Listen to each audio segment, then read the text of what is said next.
Hello and welcome to Lady Applejack Speaks a VA channel here on YouTube that focuses on the Netflix series Stranger Things. We are back with a new episode, and guys, I'm tempted to change the name of this episode. I think it's cursed. This is my 10th take. I'm hoping I could get this nailed down. Every time I tried to do a take, something would happen, like I would have either a malfunction with the script doc, or I would have a malfunction with my mic. It's been crazy. It's been crazy. I've been trying to record this since 10 o'clock. It is now 3:30 in the freaking morning. So yeah, it's been kind of a weird day. But anyway, let's talk about this episode. So today's episode is for Series 2, Why Can't This Be Love? It's episode 8, and it is happening on October 11th, 1985, which fell on a Saturday, and usually around October, at least in my neck of the woods, we have our homecoming dance around October. At least that's what it was when I was in high school. And yeah, we don't want to talk about that. Anyways, as you guys know, Series 2 follows the storyline of Eddie Munson and Lis Hargrove, who is the younger sister, the younger biological sister of Billy Hargrove. Yeah, let's talk about the rating. And this is where I'm going to get a little more serious here, so just bear with me and trust the process, okay? So the rating is PG-13 for strong language, verbal abuse, and mentions of physical violence, drug use, and underage alcohol consumption. So, yeah, there's a lot going on here, but the thing that I am more focused on is the verbal abuse portion. I'm going to get on my soapbox for just a couple minutes before our episode and tell you why this particular topic is near and dear to me, and I take it very seriously. So when I was a child and most of my teenage years, I lived in a home that had a parent that was physically, mentally, verbally, emotionally abusive.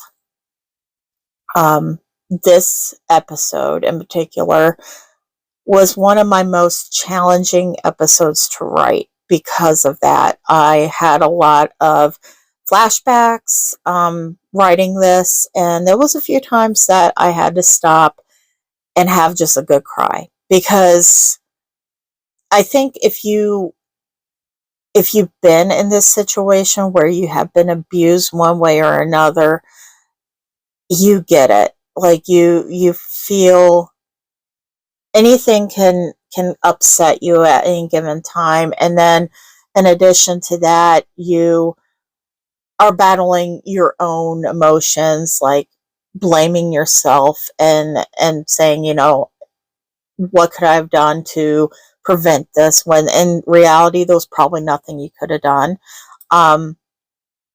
So I get it when people put triggers out there, trigger warnings out there, so people like me do not have to deal with such heavy subjects like right in your face. So with that being said, I want to say to anyone out there that has experienced this, not only am I truly very sorry that you've had to experience it, it's not right that you had to experience it.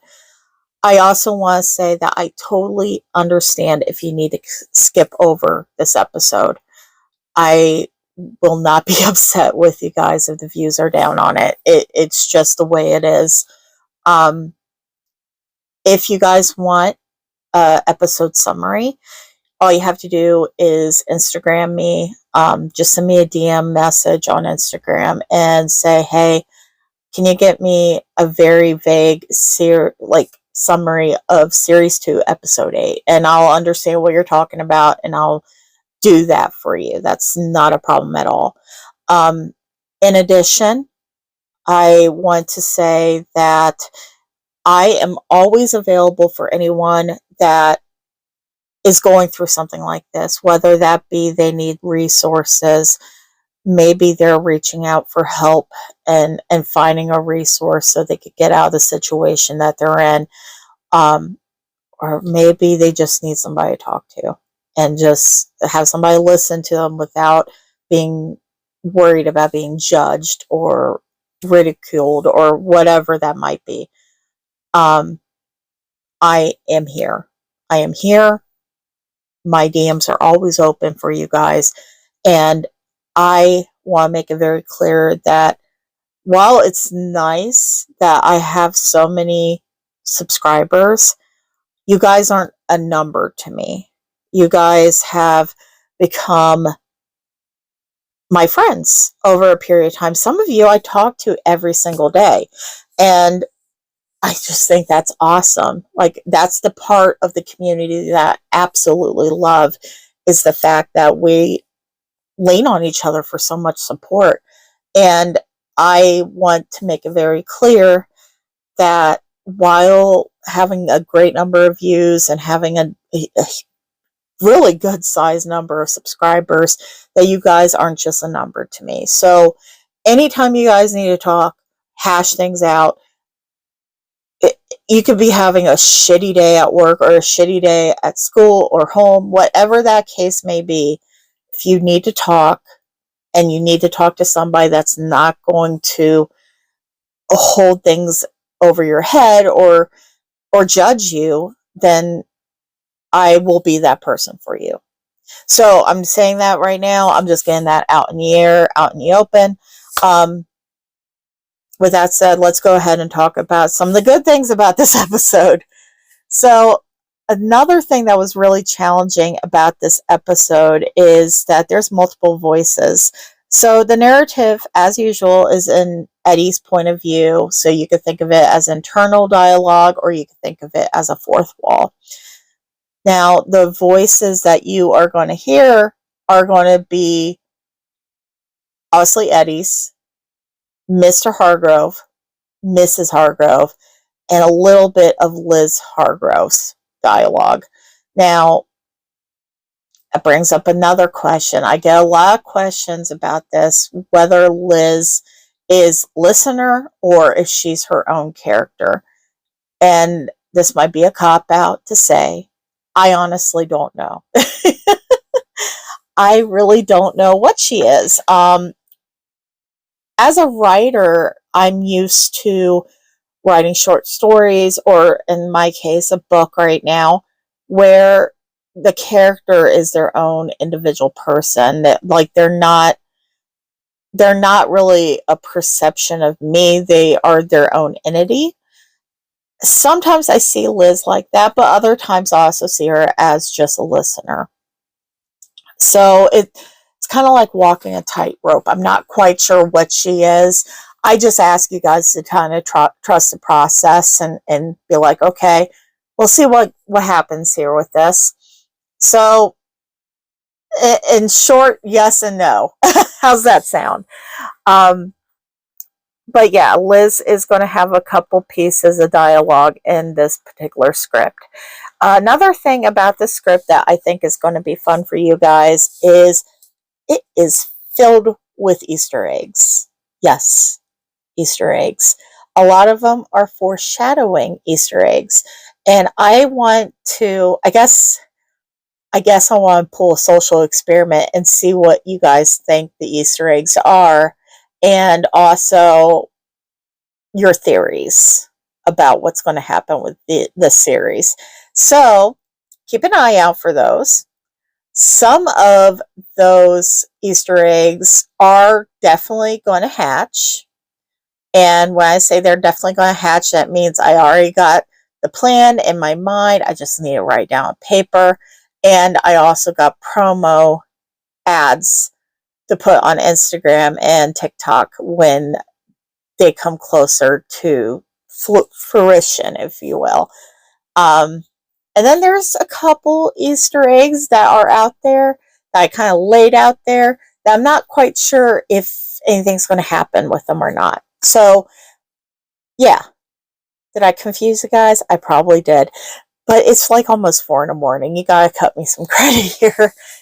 Anyway, I hope you guys enjoy this episode. Like I said, it was a challenging episode, but it definitely was a labor of love. And yeah, let's just jump right into it.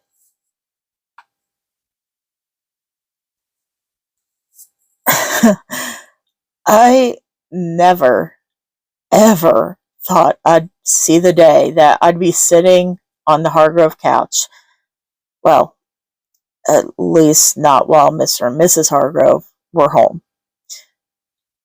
They are sitting across from me in their powder blue matching velvet swivel chairs.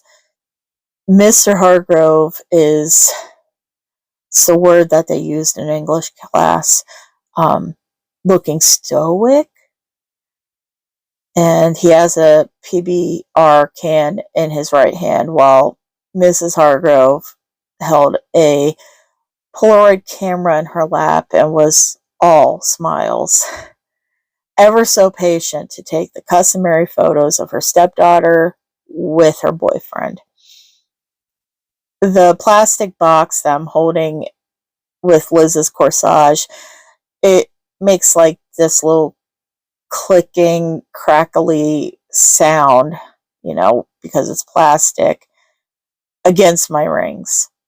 And the sound is almost deafening in this very, very awkward silence. I could kill Robin and her date right now for being late. They were supposed to meet us here for pictures and to keep our cover. I bartered a decent amount of weed and Surfer Boy pizza to Robin in exchange for her word to the Hargroves that Liz would be staying at her place tonight. But in reality, she is going to be staying overnight with me. And as crazy as it might sound, I'm just excited to have her sleep next to me. We don't even have to do anything. Liz seems a little bit better. Like, she's slowly getting back to her normal happy self. Um, I'd like to think whatever was going on with her last weekend or between her and Mr. Hargrove was nothing more than just a small spat. That it wasn't anything serious. I shift uncomfortably in my seat, making Mrs. Hargrove clear her throat and give me a polite smile while her husband continued to just stare on into space. I'm grateful for her attempt at any small talk at this point. Uh, yes, ma'am. I still deliver pizzas for Surfer Boy. But I also started working at the town garage after school. Yeah, I kind of like tinkering with cars when I'm not at school or playing in the band. Yeah, my band. Yes, I play guitar and do some backing vocals. Uh, Mostly metal and classic rock. Yeah, we have done a few songs from the 60s, mostly the Doors, though. Oh, oh, no, no, no Beach Boys. Um, I didn't realize Liz liked the Beach Boys so much. Ah, her favorite song is God Only Knows. Huh, I didn't know that. Um, I might have to give that a listen. I think my uncle has a Beach Boys cassette somewhere in the house. Good to know, though, just in case I end up in the doghouse at some point. Ah, speak of the devil. Liz turns the corner of the hallway and enters the living room. She smiles shyly as our eyes meet, and God, she is even prettier in that dress than when I first saw her in it. Her hair is kind of in this messy but really cute updo, very similar to Madonna's style. She is wearing her normal Virgin Mary pendant necklace, similar to her brother's. She had told me once before that their mother had given them the necklaces shortly before she split. Like Billy, Liz never takes hers off. I stand up and walk over to her, feeling my grin only get wider as I take her in. You, oh God, Liz, you look, wow, very, very pretty. That's, God, that's an understatement, though. Yeah, yeah, I got you this corsage. I know how you said that you were going to try to like accessorize using cooler tones. What, I don't know. Gareth had to explain it to me. You know, he's the art nut, but the lady at the flower shop suggested this arrangement. I asked her to add the peacock feather. Um, it kind of reminded me of you and your love for Stevie Nicks. Yeah, let me just get this. Oh, yeah. It's a wristlet. Yeah, I was afraid. I know this sounds stupid, but I was afraid I was going to stick you with the pen if I got the traditional. I got nervous hiccups. Anyway, so, yeah, if, here, let me get this out, and I'm going to sit this box down. There we go. They make those shell cases so funny. Okay, if you just hold out your wrist, right there. Yeah, looks very pretty on you. I get my own flower. Nice. Okay. You aren't gonna stick me with that pen, are you? Okay. Well, no, you could pin it to my vest. That's not a problem. It's kind of an older vest. You know me, I don't do suits. Okay. Oh, phew. Didn't kill me. Yeah, that looks perfect. Okay, kids, picture time. All right, how about you two go stand by the fireplace? All right, good. Um, Edward, how about you stand behind Liz? No, not like directly behind her. How about you move a little to your left? Okay, just, yep, right there. And let's see. Now put your hands on her hips. Okay, all right. Liz, make sure that you show your wristlet. I want to get that beautiful corsage in the picture. Okay, perfect. All right, let's go ahead and take some pictures.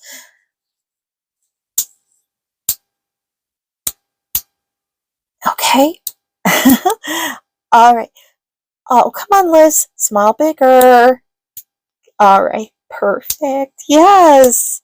Oh, these are going to come out so cute. Okay. Oh, there we go. Oh, these are adorable. Okay. You two look, oh, you look so wonderful.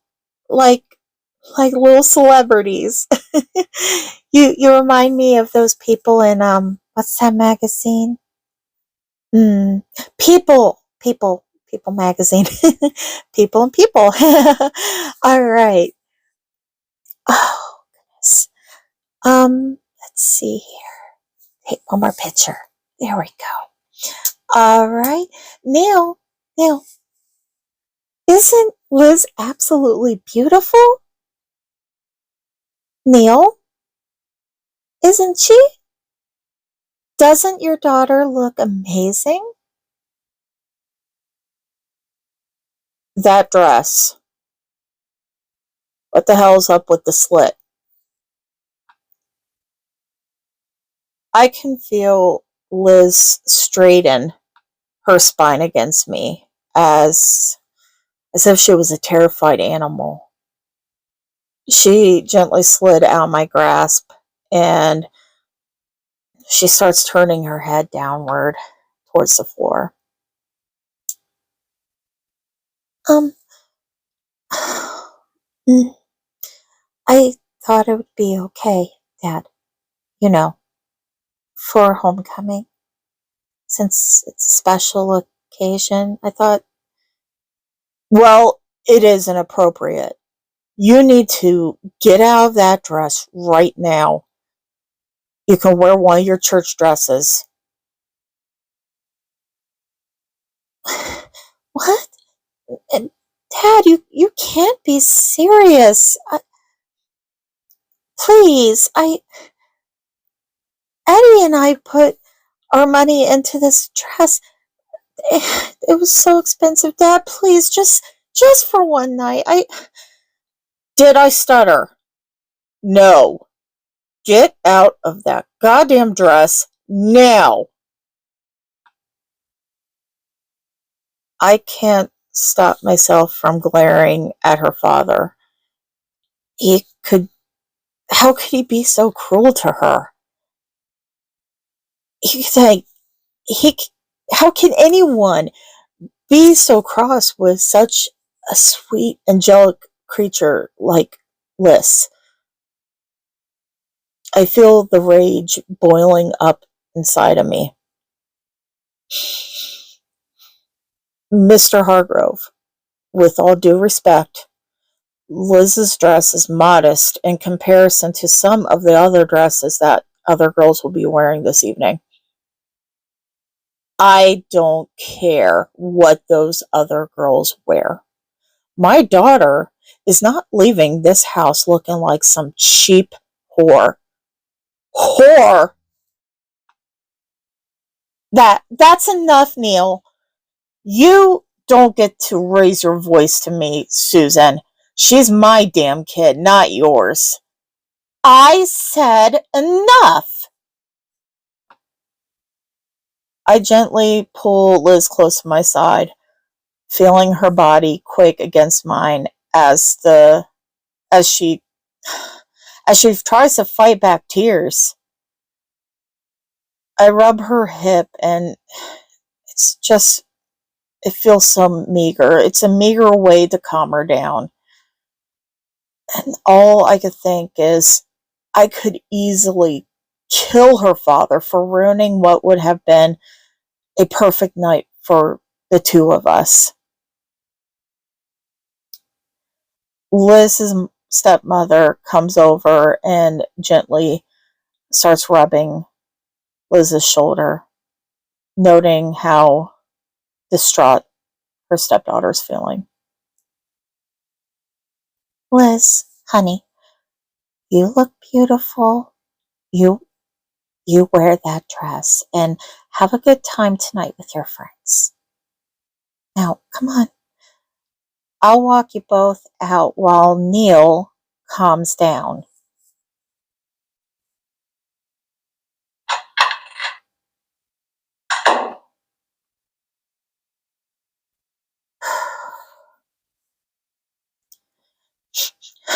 Thank you, Susan.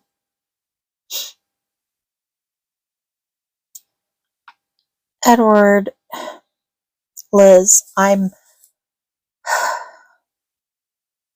so sorry. Edward, I'm so sorry for my husband's behavior tonight.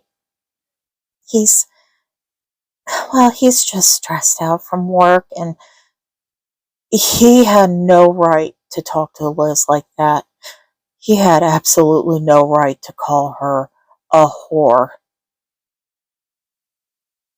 I agree, but, well, I have no excuse for his outburst. I'm just sorry. I'm sorry to the both of you. Mrs. Hargrove, I say this with the most respect I could possibly muster for you. If he ever, and I mean ever, says something like that, says something that cruel to Liz again, he won't be standing, because I will knock his ass onto the ground and I will pummel him into the ground like he rightfully deserved. Eddie, please just stop. Can you just stop it, please? Please.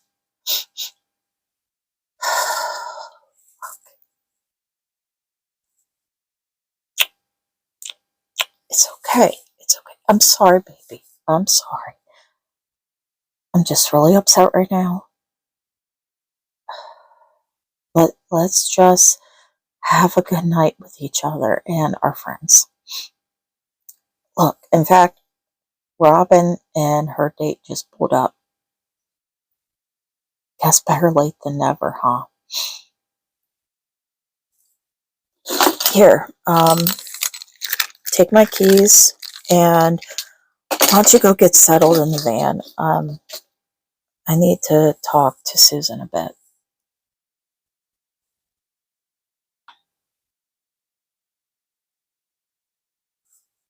Edward, I wasn't born yesterday. I know that Liz is going to stay with you tonight. I'm quite aware that you will have the space to yourself because Wayne works overnights at the factory. While I normally don't condone such behavior, I also want Liz to be safe. And she's safe as long as she isn't here.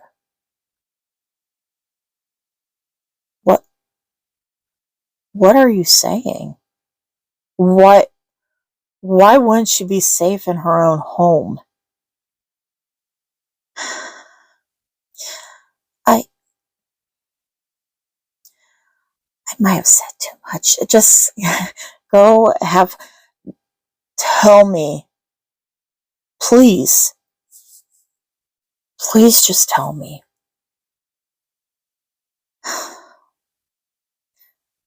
I'll just say this.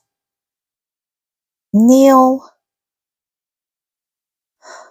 well, he doesn't know his limits. He goes from one extreme to the next, and when he does that, you just don't want to be in his path. Do you understand?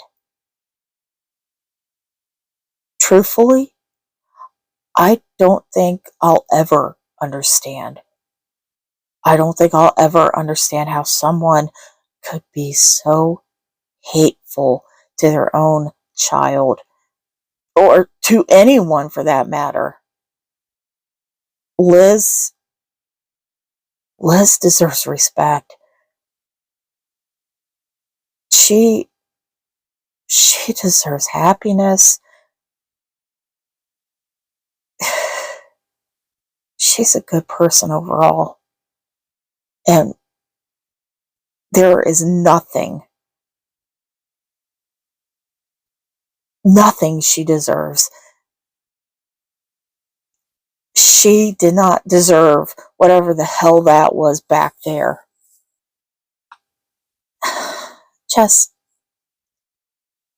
Just keep her safe, all right?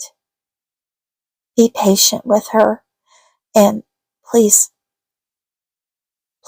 be careful with her. If anything out of line happens between you two, her father will, I don't know what he'll do, but it won't be good, and it won't be good for her. It won't be good for you. It won't be good for anyone.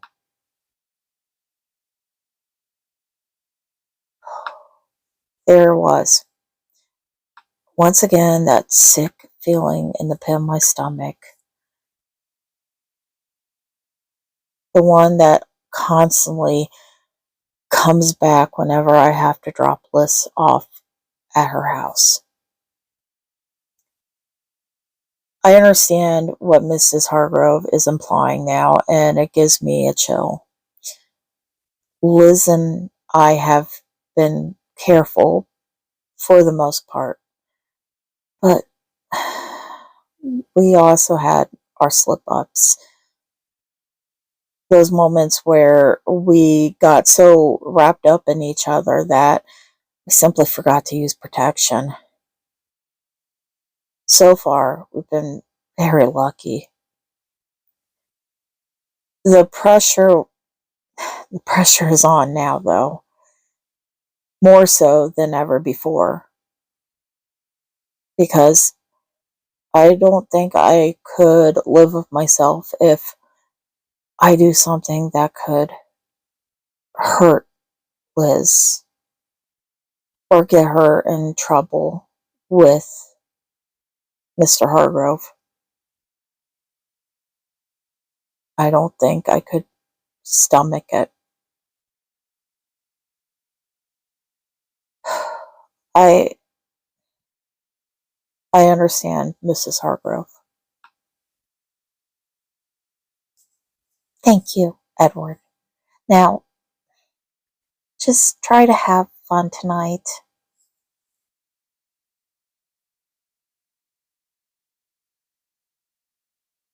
Two hours later, at Hawkins High homecoming. Our anxieties finally melted away once we reached the school. We ended up sitting in the van for a little bit, shared a joint, and had a little bit of wild Irish rose that I had in my hip flask. Then we decided we were going to make our way into the dance and get more pictures. Lis dragged me out on the dance floor as soon as she had the opportunity. Coming alive to Tears for Fears, everybody wants to rule the world. I'm not much of a dancer, believe it or not, but I make an effort for her, because after that shit with her dad, I want to see her happy. I want to see her smile and hear her laugh.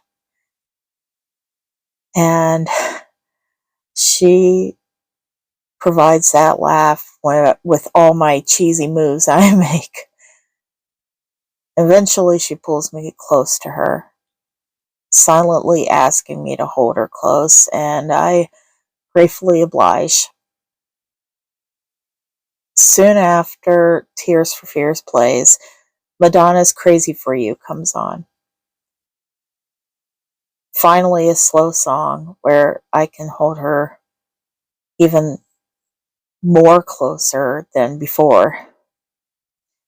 My lips press against her widow's peak as we slowly sway along. Hey, feeling a little bit better. What? Baby, why are you embarrassed? Your old man was the one that made himself look like an ass. If anything, he should be embarrassed, not you.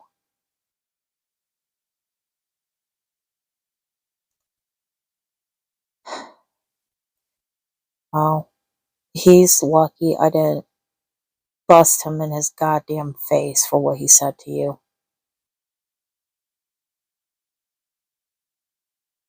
I'm sorry. I'm sorry. I know he's your dad, but sweetheart, I don't take too kindly to someone being that cruel to another person, especially a woman. And when it is my beautiful girlfriend that's being called such disgusting and vile things, I can't help but be angry. No, absolutely not. You do not look like a whore. You look, baby, you look incredible. You're the prettiest girl in Hawkins High. Hands down. And you know what? I still think we should demand a recount on the homecoming queen ballots. Well, at least you got crowned the junior princess. I think that's a very noble title.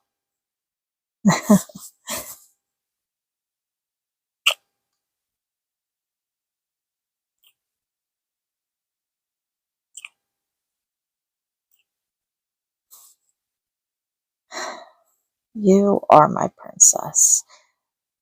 Like any loyal knight, I'll always be here to protect you. I love you, Lis Hargrove, queen of my heart.